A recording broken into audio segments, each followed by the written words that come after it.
First, the highlights. Governor Sanwo-Olu reaffirms commitment to food security as Lagos celebrates World Food Day. Federal government announces inclusion of sign language in Nigeria's basic education curriculum. On the front in Yemen, Houthis military chief of staff Mohammed Al-Gamari dies in Israeli strikes. And in sport, from a Nigerian goalkeeper, Daniel Akpe believes in Super Eagles' improved performance under coach Eric Chelle. And now the details. I am Mike James.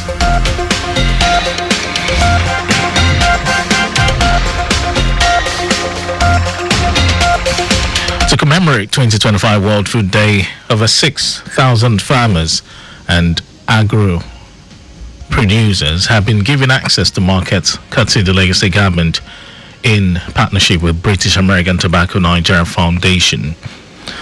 Governor Babajide Sanwo-Olu, while speaking at the ceremony held at the Police College, Ikeja, restated his administration's commitment to ensuring food security and transforming the state's agricultural landscape through sustained investment, infrastructure development, and strategic partnerships with farmers, the private sector, and development organizations.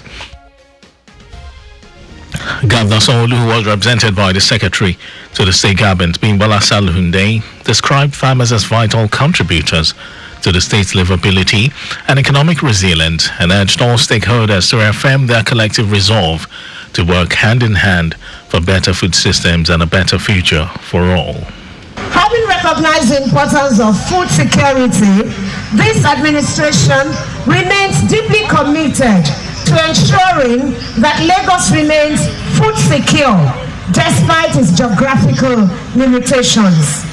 Our dedication is evident in the continuous provision of support for food production, infrastructure, and market systems designed to reduce high food prices and build a sustainable food reserve management structure.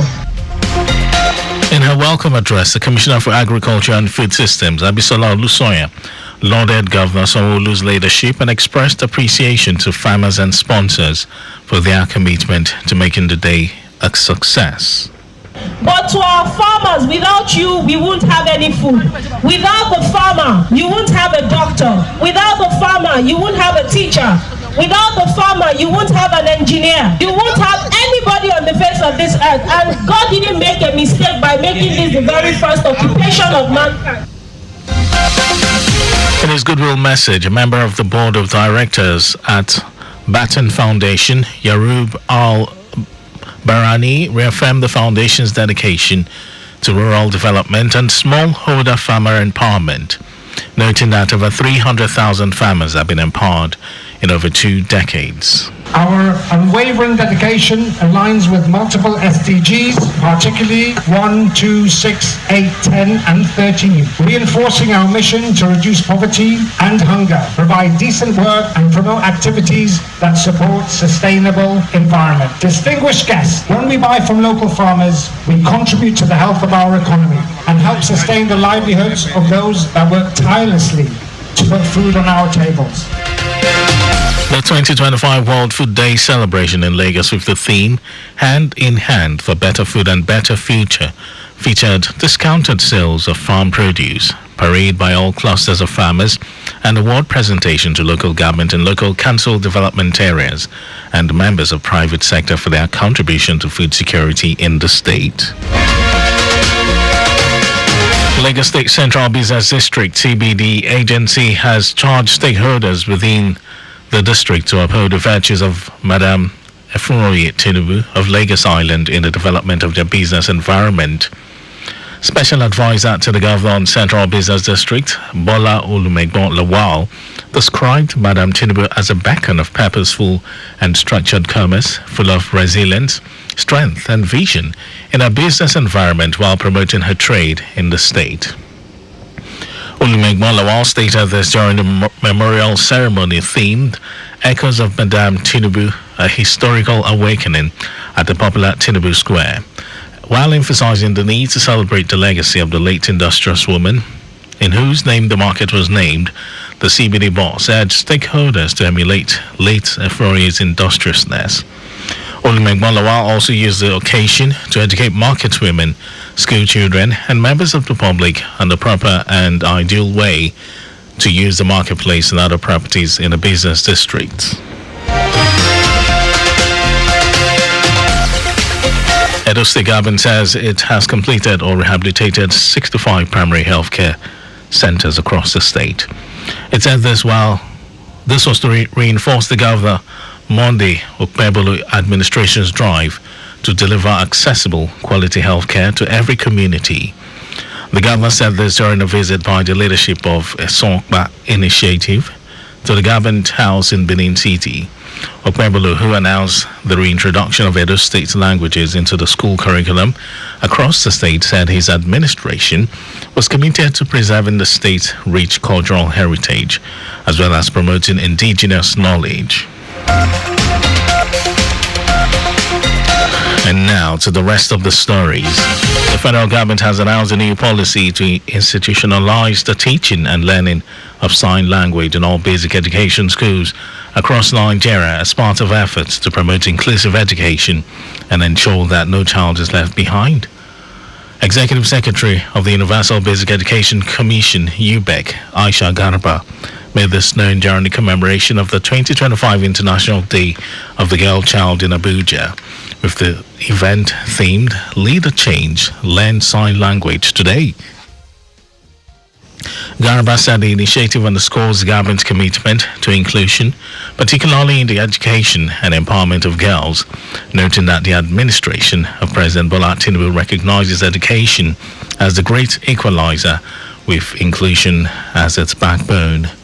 She explained that the new policy would make sign language instruction a compulsory part of the basic education curriculum nationwide, thereby creating communication-friendly learning environments for children with hearing impairment. Garba added that the policy framework is already in place, alongside physical infrastructure upgrades such as ramps and accessibility features for learners with physical disabilities.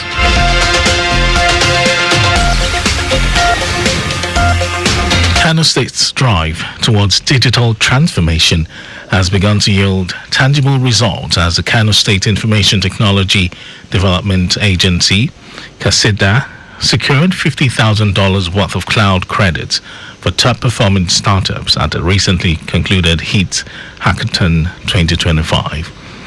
Governor Abba Yusuf, who was represented at the event by the Director General of KASIDA, Bashir Muzakari, said the initiative reflects the governor's long-term vision to make Kano a regional leader in innovation, entrepreneurship and digital inclusion. Yusuf, who lauded the success of the HEAT Hackathon, described it as a testament to his administration's investment in innovation and youth empowerment. The governor reaffirmed his government resolve to continue strengthening ICT infrastructure and supporting the digital economy to create a new generation of job creators and innovators who will shape the state's economic future. In some foreign news, Yemen's Houthi movement says its military chief of staff, Mohammed al-Gamari, has been killed. A statement gave no details, but it did say that Gamari and his teenage son died during what it described as an honorable battle against the Israeli enemy. Israeli Defense Minister Israel Katz said Gamari died of wounds he sustained in an Israeli airstrike in Yemen's capital Sana'a in late August, which also killed the Houthi government's prime minister and other ministers. Over to sports news. Former Super Eagles goalkeeper Daniel Akpe believes the team is getting better under coach Eric Chelle. Akpe commended Chelle's impact on the Super Eagles, reflecting on the performance of Victor Osimhen against the Cheetahs of Benin Republic. Osimhen netted a hat-trick in the comfortable victory. Chelle came under intense criticism following his appointment by the Nigeria Football Association (NFF) earlier in the year. The Super Eagles were in danger of missing out on a place at the 2026 FIFA World Cup, but the team finally earned a place in the playoffs under his guidance.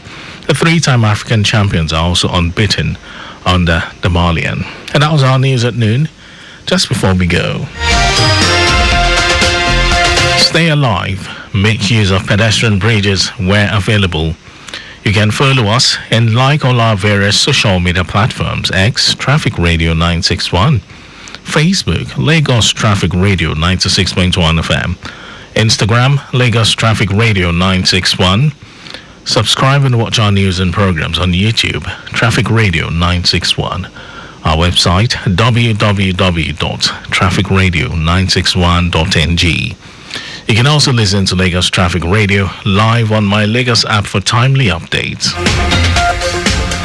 Did you know that under the Sanwo-Olu administration, 250 women trained through an empowerment workshop on intercrop of maize and cassava with demonstration plots for practical knowledge?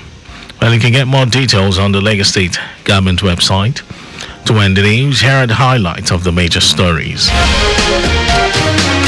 Lagos State Governor Babajide Sanwo-Olu has restated his administration's commitment to ensuring food security and transforming the state's agricultural landscape through sustained investment, infrastructure development, and strategic partnerships with farmers, the private sector, and development organizations. Governor Sanwo-Olu stated this at an event to commemorate 2025 World Food Day.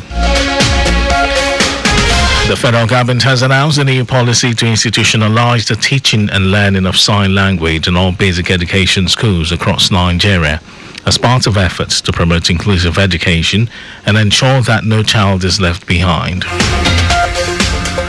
We also told you that Yemen Houthi movement has confirmed that the military chief of staff, Mohammed Al-Gamari, has been killed in Israeli strikes.